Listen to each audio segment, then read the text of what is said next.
Are you interested in playing in a Magic Foundations draft, sealed event, or pre-release at your local game store, or just jamming some drafts on Magic Arena? You might be wondering what Magic Foundations has to offer and how you can build the best deck for it in a limited event. You'll need to know what are the archetypes and strategies for Foundations, what cards should you value highly, and which ones are duds. Well, today we'll be diving in and getting a read on how you should approach building a limited deck for Foundations, whether you'll be sitting down to draft 3-packs or building a deck from a sealed pool of 6, such as at a pre-release event. Please note, this video will focus on the cards and strategies of Magic Foundations and assumes you know the basics of how to draft or play sealed. If you are 100% new to draft and sealed, don't worry, I have beginner's guides that you can watch here and linked in this video's description. For this video, we are talking Foundations specifically, and I hope very much it aids you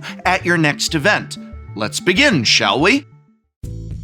Before we get into the meat of the format, I'm going to briefly touch on the mechanics you'll come across and the different archetypes that each of the 10 color pairs were designed around. There are no new mechanics in Foundations, nor are the archetypes particularly complex this time around. Remember, this is functionally a core set, so the set is designed to be streamlined and straightforward, especially for new players. The first returning mechanic is Raid, an ability keyword that gives you a bonus for attacking with at least one creature. Raid is a fantastic limited mechanic, as limited is all about creature combat. It's also a very useful mechanic for new players, since it teaches them to cast their spells post-combat, which is the optimal time to cast most spells even without any Raid cards in your deck. To learn more about what makes Raid such a great mechanic, be sure to check out my Best Mechanics of All Time video, linked here or in this video's description. The next returning mechanic is a fan favorite, Flashback. This one is very simple. If an instant or sorcery has Flashback, you can cast it from your graveyard using its Flashback cost. Keep in mind that the mana value of the spell remains the total amount of mana listed in the top right corner, even if you have to pay a different mana cost to Flashback the spell. A spell cast from the graveyard with Flashback is exiled once it leaves the stack, even if it doesn't resolve. Next up is one of my favorite mechanics because it was first printed in one of my all-time favorite sets, Innistrad. The mechanic is Morbid, an ability keyword that makes your Morbid card stronger if a creature has died this turn. You can get Morbid online by pairing Morbid cards with spot removal, but keep in mind you can also trigger Morbid if a creature dies in combat and if you sacrifice one of your own creatures to some other effect. The last returning mechanic I'll spotlight is Threshold, a mechanic first introduced a long time ago. Threshold is an ability keyword that gives you a benefit if you have 7 or more cards in your graveyard. In order to make the most of your Threshold cards, you'll want to pair them with some self-mill and loot effects. You don't have to go too deep on that though, since the natural progression of the game will put cards in your graveyard. Lastly, I'll briefly explain 3 deciduous mechanics in Foundations. Deciduous mechanics appear in sets fairly often, but are often employed more sparingly than an evergreen keyword like Flying or Trample. Prowess triggers whenever you cast a non-creature spell, giving your prowess creature +1/+1. If you're putting a couple of prowess creatures in your deck, you'll want to make sure you can reliably trigger prowess by including upwards of 10 to 12 non-creature spells, more than a typical limited deck. Landfall triggers whenever a land enters play. This means when you play a land for your land drop, and also if a land enters play via a different method, such as fetching one off of Evolving Wilds or putting one into play off of a Grow from the Ashes. Surveil is a card selection mechanic. To surveil, look at the top X cards of your library, where X is the number that appears after the word surveil on your surveil card. You can either put those cards in the graveyard or put them back on top in any order. Now let's talk about the different archetypes in this set. Because these archetypes are much simpler than a traditional limited environment, I'm going to spend less time explaining each archetype than I normally would. If you need a refresher on these archetypes before your pre-release or draft, talk to the local game store employees running your event, and they will be happy to help. The archetype for red and black is centered around the raid mechanic. As such, this is a more aggressive archetype. Curving out is important in this deck, so make sure you pick up enough 1 and 2 mana creatures that you'll consistently be able to attack with on turn 3, either because they have evasion, a big butt, or get their value on entry or death and are therefore expendable. If you are playing red and green, you're going to want to build a Stompy deck, an aggressive archetype that rewards you for casting big creatures. Keep an eye out for small creatures that get stronger once you have bigger creatures, like Nessian Horn Beetle, Courageous Goblin, and Ruby Daring Tracker. If you're going green and white, you're going to be focusing on counters, and overall you will have an aggressive strategy with a few +1/+1 counters synergies. A pair of commons, Gnarlid Colony and Inspiring Paladin, give your creatures with counters a keyword boost. Keep an eye out for cross-archetype synergies, as there are a lot of them. Any creature that has the word +1/+1 counter in their text box is worth considering for your deck. If you're in blue and white colors, then you are going to be focusing on flying creatures for a flyer's deck. Evasion is the name of the game here. As is often the case with this kind of deck, the synergy in blue and white is low. Fortunately, the raw power level of the flying mechanic in Limited makes up for that. There are some sub-synergies in this deck with the angels in the set, like Youthful Valkyrie and Giada, Font of Hope. The blue and black deck is going to be a grindy threshold deck. Your strategy here will revolve around self-mill, looting, and graveyard-based value. Flashback cards, therefore, and other cards that have effects in your graveyard are very good in these colors, since you can mill them over or loot them away for value. A signpost uncommon to look out for is Dreadwing Scavenger, which is very strong as it's both a repeatable looter and a powerful evasive threat when Threshold is turned on.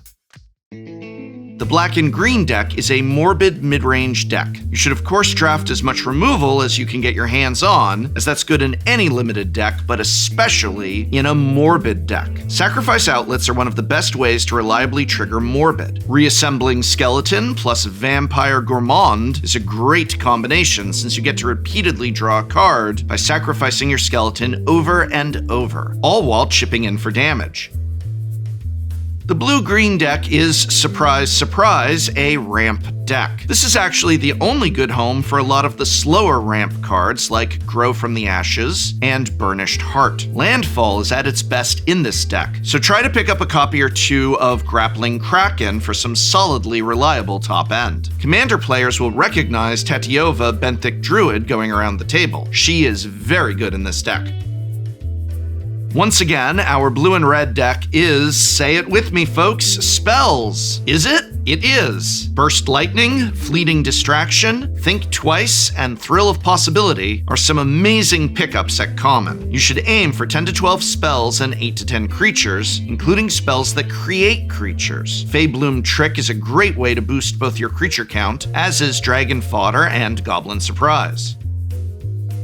If you're in red and white, then you're in good old-fashioned aggro. For all its simplicity, this is a really easy deck to get wrong, since a lot of the individual cards are not very powerful on their own. Fanatical Firebrand and Healer's Hawk are your best one-drops, but a classic card such as Savannah Lions is actually a bit too underpowered these days. Just like with red and black, red and white decks want a lot of 2-mana creatures for all of the same reasons. Good thing in Foundations, most of these are at least decent. At uncommon, Joust Through is a great efficient removal spell for this deck, and Brazen Scourge and Dauntless Veteran are fantastic 3-mana plays. Draft as many copies of Heroic Reinforcements as you can get your hands on. The black-white deck is going to center around life gain. The curve of Healer's Hawk into a Johnny's Pride Mate is exceptionally strong and puts your opponent on the back foot right away. Dazzling Angel is another important card for this deck, as both its ability and its stat line are great for its mana cost. Keep an eye out for cards that incidentally gain life, such as Joust Through, Sanguine Siphoner, and of course the white-black Gain Land. Foundations is effectively a core set. In traditional core set fashion, the designs in this set are intentionally simple and easy for new players to grasp. This is therefore a bread and butter limited set. Synergies exist and should be built around, but they tend to be less intricate and easier to spot. What's going to matter the most in this set is card quality. Decks will not be that much more than the sum of their parts. Anytime you draw a weak card for turn, you will have wasted a valuable draw step. As such, limited fundamentals are key here. Removal, evasive creatures, and card advantage are high priority. Decks should be no more than 2 colors if you can avoid it, since there's not that much good color fixing outside of the 10 gain lands. Eke the most value you can out of your cards. If you only have 1 removal spell in hand, don't spend it on a weak creature. Save it for something powerful that will win the game if you don't answer it. Cards that are 2-for-1s are very strong because in addition to fighting with your opponent over life points, you're also fighting over who has the most cards. A lot of this stuff might seem basic, but that's precisely the point. This is a basic set. That's not a criticism, mind you. I actually love this return to classic Magic the Gathering, but with an increase in new card complexity over the past couple of years, it can be easy to approach a set like this and miss the forest for the trees. Given these aspects of the format, I'm going to approach the next section of this guide a little differently, by highlighting some of the best uncommons and commons in each color and the kinds of cards you should pick with them to make them better. The best uncommon in black is one of the best uncommons Limited has ever seen. Vampire Nighthawk, an evasive, death-touching, life-linking body. This card is what's known as a mythic uncommon. Revenge of the Rats is very powerful if you build around it, with lots of self-mill, surveil, and value creatures that do their thing, then go to the graveyard, like Burglar Rat and Infestation Sage. Speaking of Burglar Rat, the card is a lot better than it looks on paper. Most black decks are happy to play several copies of these. It's also a particularly good card with Eaten Alive. Cards like Eaten Alive, Stab, Pilfer, and Bake into a Pie are all great interactive spells at common. Stab is good at killing the many 2 toughness creatures of the format, but it can also be used as a combat trick to kill a larger creature in combat. Red does not have an uncommon that's on par with Vampire Nighthawk, but there are still plenty of good ones. Strongbox Raider is a fantastic raid payoff that also brings an admittedly fragile 5-power body. Shivan Dragon is still a good limited card, hallelujah, though you don't want to run more than a couple copies of this card given its high mana value. Dragon Tamer is awesome, especially if you're able to blink or bounce it to play it again. And you'll never be unhappy picking up a couple of Braids, especially towards the middle of a pack. At common, Gorehorn Raider is solid top end for aggressive decks. Burst Lightning is one of the best commons in the set. Involuntary Employment is awesome in red-black decks if you can pair it with a sack outlet. Stealing an opponent's creature, attacking with it, then sacrificing it to Eaten Alive is a devastating sequence. Green's uncommons are of a similar power level to Red's. Elvish Regrower is really strong. You should be happy to run up to 2 or even 3 copies of this card. Affectionate Indrik is a reliably great curve topper, providing a solid body while removing an opponent's creature. Mild-Mannered Librarian is a solid 1-drop, replacing itself with a fresh card once you get to 4 mana. Llanowar Elves is nothing short of amazing in green decks. If you've drafted a couple Llanowar Elves, then all the 3-drops in your deck get a lot better. Bushwhack is a very good card because it can take the place of a land. Seriously, in heavy green decks, every copy of Bushwhack counts as a land, not a spell when building your deck. So instead of running 17 lands, you run, say, 15 lands and 2 Bushwhack. Don't be afraid to run a copy or 2 of Giant Growth, as combat tricks are awesome in this format, and Giant Growth is very efficient at what it does. On the flip side, try not to run Grow from the Ashes unless you're a dedicated blue-green ramp deck. Sun-based Healer is one of White's best uncommons. It's great as a 2-mana play, and fantastic as a 4-mana play. Angel of Finality is a really nicely statted flyer at 4 mana that randomly hoses any opposing graveyard deck. You should main deck it if you draft it. Claws Out is a fine mass pump spell, even if you don't play any cats. But if you do find yourself with a few cats, then it suddenly becomes a fantastic card. Cat Collector is at its best in the life gain deck, but there's enough incidental life gain for it to be good in basically any white deck. At common, the 2 best white commons are Healer's Hawk, which is good in literally every white archetype, and Helpful Hunter, which is just a great value 2-drop with a very relevant creature type line in this set. Both these creatures are great candidates for your +1/+1 counters, but that's especially true of Healer's Hawk. Lastly, don't underrate Luminous Rebuke. This removal spell is a functional reprint of a common that wound up being very good in Duskmourn Limited. I expect it will be great in this format too. Blue is a very good color in Foundations, on par with black. There's a lot of great uncommons in blue, such as Mischievous Mystic, Skyship Buccaneer, and Spectral Sailor, all of which are premium cards. Sailor is noteworthy because it doesn't look like much at first glance, but that activated ability is really good in grindy games, especially in tandem with counter magic. There are enough good 1-mana spells in the format to make Micromancer a good build-around if you take it early enough in a draft. You probably want at least 3 1-mana spells to get your money's worth from it. Arcane Epiphany is a phenomenal card in this format, as the other colors struggle to keep up with the massive card draw it provides, and you're likely to have enough wizards to often cast it for its reduced rate. Though it's still good even at 5 mana. If you pick up an Arcane Epiphany or 2, then filling your deck with cheap removal becomes a huge priority, as these cards will buy you time to cast your Epiphany. I also want to take a moment to highlight Aetherize. Be aware of this card's existence if your blue opponent has 4 mana up. You may consider attacking with only half your squad in that spot. At common, Tolarian Terror, Big Fin Bouncer, Essence, Scatter, and Think Twice are your best blue cards. You probably want a copy or 2 of Uncharted Voyage as well in any blue decks that don't also have black, as it's a nice way to deal with bigger creatures. Foundations has far fewer gold cards in this set than a normal limited set. Every gold uncommon in the set is pretty good in their respective archetype, but none of them are worth first picking most of the time, as doing so locks you in a deck before you have a sense of what colors are open. The main colorless card I want to highlight is Gold Vein Pick. This was a good card in Kaldheim Limited, and I expect it to be good in this format as well. Meteor Golem is also a pretty good top-end card, especially in green decks that can reliably get to 7 mana. What about bombs? When we talk about bomb cards, we mean some of the best cards in the format for each color. The ones your opponent will need to answer for immediately or else risk losing the game. What should you keep your eye open for when it comes to the bombs of Magic Foundations? In terms of bombs, all 5 Planeswalkers in this set are great cards, but the best out of all of them is Liliana Dreadhorde General. You should be happy first picking any Planeswalkers, though. Bloodthirsty Conqueror is one of the best overall cards in the set. You should absolutely Windmill Slam this card if it's in your opening pack. If you do, keep an eye out for Marauding Blight Priest, as the two create an infinite combo. Conqueror is at its best in the life gain deck, but any black deck will love it. In blue, Curator of Destinies is the best rare. When you play with this card, try to separate the cards into 2 piles, where you're happy with either pile. In general, the better pile should be face down, but you can sometimes pull off some mind games with your piles too.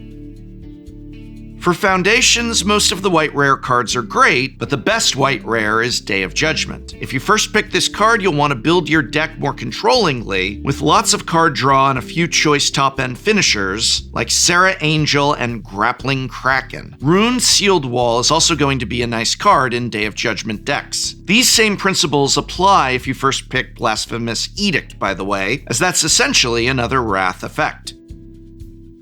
In red, the 2 cheap red rares, Kellen Planar Trailblazer and Seer Slicer Goblin, are both very good aggressive creatures. If you first pick these, you'll probably want to end up in either red-white or red-black.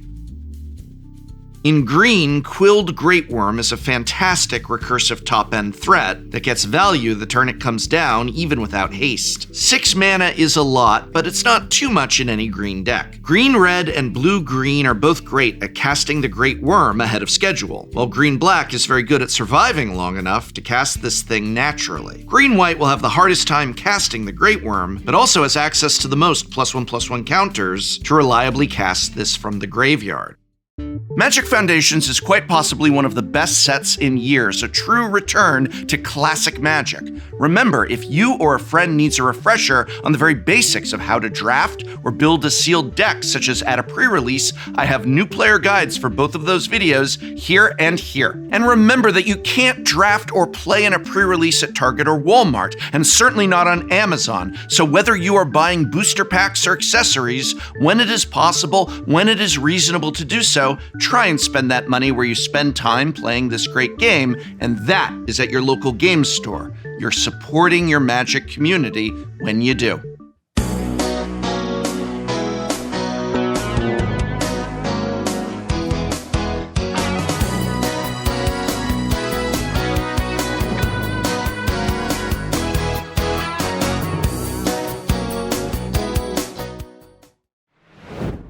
Next time on Shuffle Up and Play. Today, I have invited absolute luminaries and Jimmy.